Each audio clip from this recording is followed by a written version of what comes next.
Las Islas Malvinas, Georgia del Sur y Sandwich del Sur forman un archipiélago en el Atlántico, alejadas de tierra firme.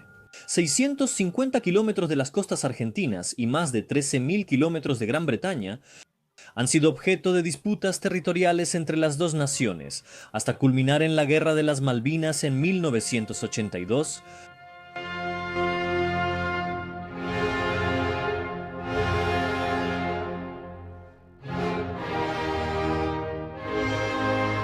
La historia de la disputa territorial es muy larga. Las Islas Malvinas fueron descubiertas por un capitán inglés en 1690. En ese momento, a pesar de las huellas arqueológicas de poblaciones que habían vivido en el pasado, solo estaban habitadas por pingüinos. En 1765, el comodoro John Byron, abuelo del famoso poeta, estableció en la parte occidental de las islas una colonia llamada Port Egmont. Solo que, sin su conocimiento, los franceses el año anterior habían establecido su propia colonia en la parte oriental de las islas. Y los dos asentamientos no supieron uno del otro hasta varios meses después, debido a la distancia de más de 135 kilómetros. Años después, Francia vendió el asentamiento a España bajo presión diplomática y ésta reclamó la soberanía de todas las islas. Y exigiendo, en términos sencillos, que los ingleses se marcharan. España, en 1770, ocupó militarmente el asentamiento inglés, pero al ser amenazada con guerra se retiró y los ingleses volvieron a sus hogares. En 1774, Inglaterra enfrentaba problemas económicos y una incipiente rebelión en sus colonias de América del Norte. Abandonó el puesto avanzado de las Falkland porque no podía mantenerlo.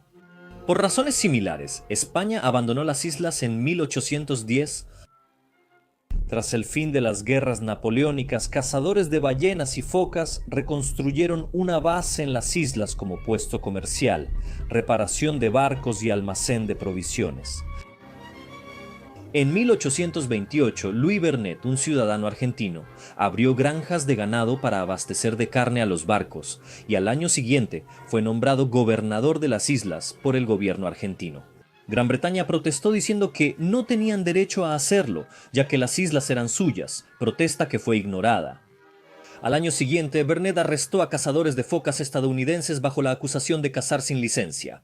Estados Unidos usualmente enviaba la marina para ocupar las islas. Argentina envió más tropas, pero se amotinaron y estalló el caos entre bandas armadas.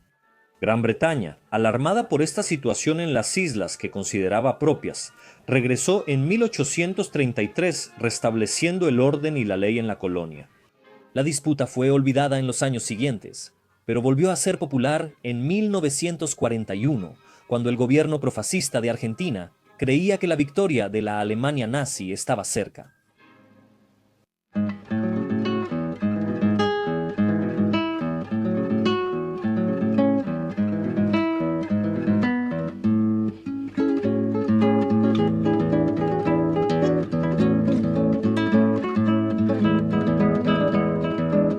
En 1965, Argentina consiguió que la Organización de las Naciones Unidas clasificara la disputa como problema colonial, pero las negociaciones con Gran Bretaña fracasaron. En 1976, en Argentina, el general Leopoldo Galtieri tomó el poder con un golpe de Estado. El régimen era impopular y Argentina enfrentaba una grave crisis económica.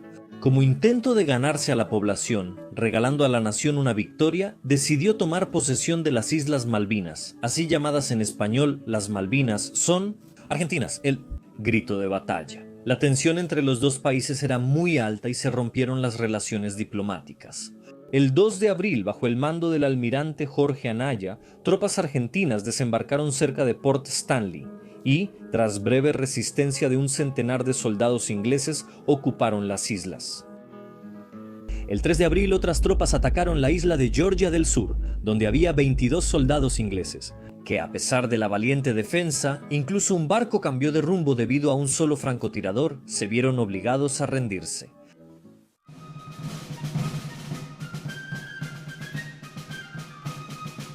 La opinión pública mundial estaba dividida.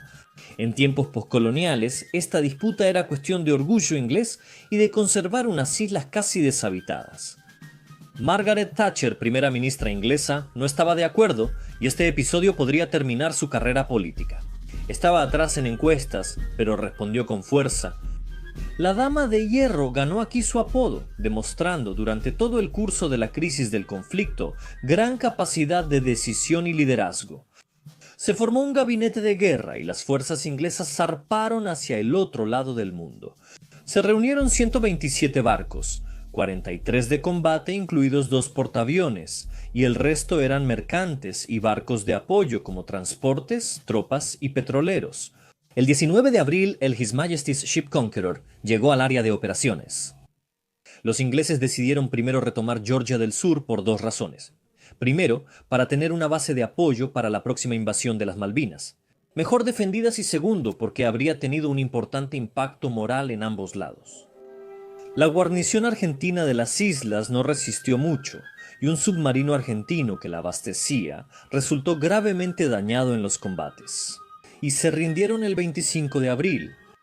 Tras la rendición, se envió este mensaje a Gran Bretaña. Por favor, informe. Su Majestad que la White Ensign ondea junto a la Union Jack, en Georgia del Sur. Dios salve a la reina. El primer ministro Thatcher dará la noticia a la prensa. Simplemente dijo, regocíjense con la noticia. Fue un evento importante de impacto moral.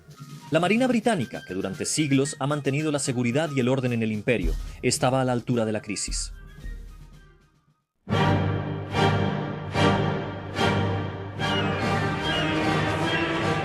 La estrategia británica buscaba aislar las islas con una zona de exclusión de 200 millas náuticas y controlar mar y aire antes de iniciar operaciones terrestres. Comenzaron los combates aéreos con bombardeos británicos a los aeropuertos de las Malvinas, que aunque no causaron grandes daños, evidenciaron la vulnerabilidad ante ataques ingleses, obligando así a los aviones argentinos a ser trasladados al continente, desde donde operarían durante toda la duración del conflicto. Ambos bandos sufrieron pérdidas aéreas y ninguno logró la supremacía aérea. En el mar todo fue distinto. La Marina Argentina intentó rodear la flota inglesa para atacarla, pero el 2 de mayo el His Majesty's Ship Conqueror, un submarino nuclear británico, se hundió. El viejo crucero General Belgrano. Hay varias controversias sobre este evento, es decir, que ocurrió fuera de la zona de exclusión y que el barco estaba regresando al puerto. En ese momento impactó mucho en el conflicto. A nivel estratégico, porque la Marina Argentina renunció a las operaciones contra los barcos ingleses y regresó al puerto, debido a la vulnerabilidad causada por la brecha tecnológica. Un submarino nuclear moderno hundió un barco lanzado en la Segunda Guerra Mundial. Psicológicamente fue un gran impacto para los argentinos, ya que murieron 323 marineros, casi la mitad de las víctimas argentinas del conflicto. Los barcos ingleses eran de todos modos vulnerables a los muchos aviones argentinos. Y dos días después, el His Majesty's Ship Sheffield fue alcanzado por un Exocet de la aviación argentina y se hundió, causando 20 muertes. En la guerra, los ingleses perderán 7 barcos hundidos o gravemente dañados por la aviación enemiga.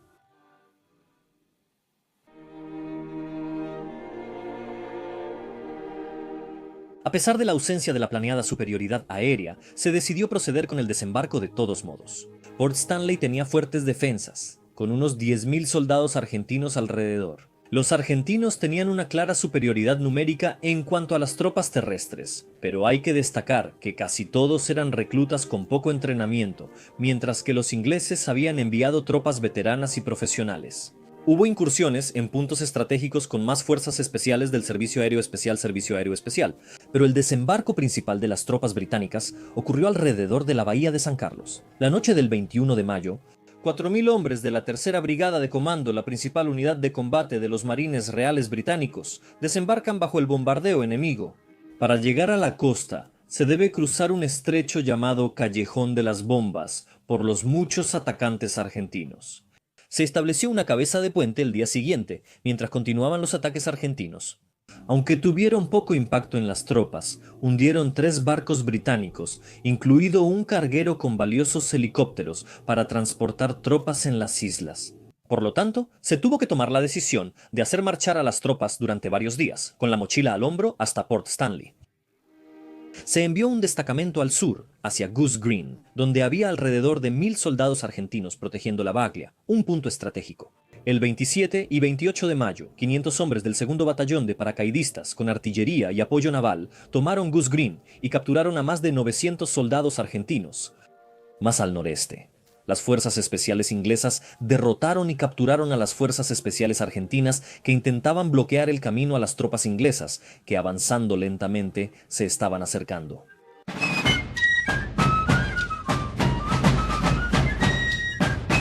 La defensa argentina de Port Stanley se concentraba aproximadamente en dos líneas que se anclaban al Monte Longdon. El Monte de las Dos Hermanas, Monte Harriet, y el último antes de Port Stanley, Monte Tumbledown. Bluff Cove, al este de Goose Green y rumbo a Port Stanley, se usó para desembarcar tropas y suministros y reforzar los ataques. Los ingleses intentaron hacerlo de noche, pero hubo varios errores. La operación se extendió y la visión argentina la atacó enseguida. Fue la mayor pérdida individual inglesa en la guerra: 2 barcos de desembarco atacados, 56 muertos y varios heridos. Sin embargo, la moral permanecía alta. El 11 de junio, tras días de preparación, los ingleses atacaron. El Monte Ariad fue tomado con pocas víctimas. Las Dos Hermanas también cayeron. El Monte Longdon fue un objetivo más difícil. Las tropas inglesas quedaron atrapadas bajo el fuego enemigo durante muchas horas, pero lentamente la avanzada continuó. El 13 de junio, el único obstáculo era el Monte Tumbledown, con sus altos acantilados rocosos. Los Scots Guards, quienes quizás son más conocidos cuando hacen guardia en el Palacio de Buckingham, junto con otras unidades, avanzaron de noche en un violento ataque incluso en el flanco izquierdo.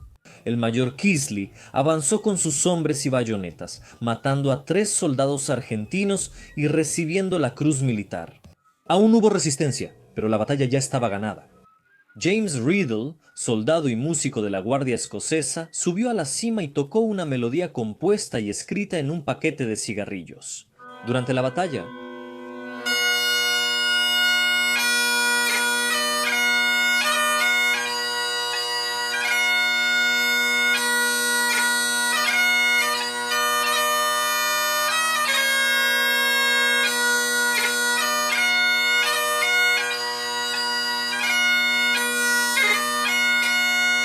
la escena dejó una gran impresión en los soldados ingleses y la marcha The Craigs of Tumbledown Mountain todavía se escucha a menudo hoy durante los desfiles. Tras 74 días de guerra, las hostilidades cesaron. Murieron 255 militares ingleses, 649 argentinos y 3 civiles de las Islas Malvinas. El gobierno de Margaret Thatcher ganó popularidad y ganó las elecciones al año siguiente. La junta militar en Argentina perdió su poder y en 1983, con las elecciones, regresó la democracia.